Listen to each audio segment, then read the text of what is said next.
Dieu nous parle. Chaque jour, Charles et Carole vous présentent la leçon de l'école du sabbat.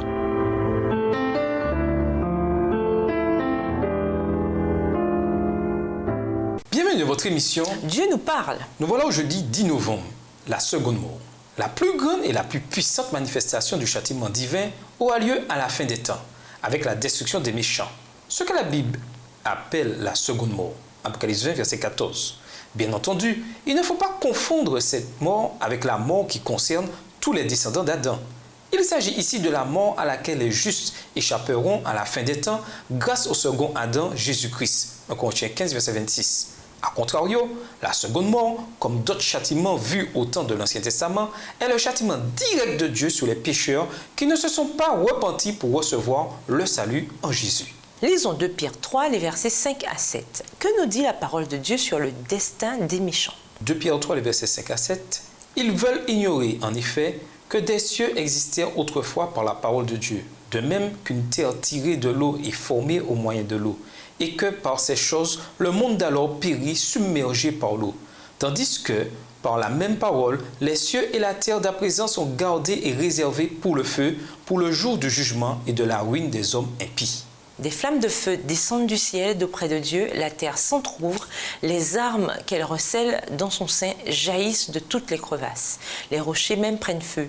Le jour est venu, ardent comme une fournaise, où les éléments embrasés se dissoudront et où la terre, avec les œuvres qu'elle renferme, sera consumée. Malachie 4, le verset 1, 2 Pierre 3, le verset 10. Sa surface ressemble à une masse de métal en fusion, à un immense étang de feu. Il est venu le temps du jugement et de la ruine des hommes impies. C'est un jour de vengeance pour l'Éternel, une année de représailles pour la cause de Sion. Ésaïe 34, verset 8. Bien que le péché puisse entraîner son propre châtiment, il y a aussi des moments où Dieu lui-même punit directement le péché et les pécheurs, comme l'affirmaient les protagonistes de Job. Il est vrai que toute la souffrance dans ce monde est venue du péché, mais il n'est pas exact de dire que toutes les souffrances sont un châtiment envoyé par Dieu pour punir les péchés. Ce n'était certainement pas le cas pour Job, ni pour la plupart des autres cas. Le fait est que nous sommes impliqués dans le grand conflit et nous avons un ennemi qui cherche à nous faire du mal. La bonne nouvelle, c'est que dans tout cela, nous savons que Dieu est là pour nous. Quelles que soient les raisons des épreuves que nous traversons, quelle que soit l'issue actuelle de ces épreuves, nous avons l'assurance de l'amour de Dieu.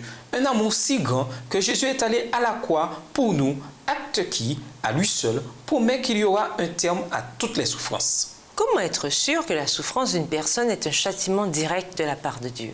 Et si l'on n'en est pas sûr, dans ce cas, quelle est la meilleure approche face à cette personne qui souffre, ou même face à notre propre souffrance? Et nous vous laissons avec ces questions de réflexion.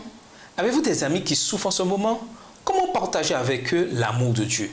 Au revoir. Et à demain si Dieu veut. Dieu nous parle. Chaque jour, Charles et Carole vous présentent la leçon de l'école du sabbat.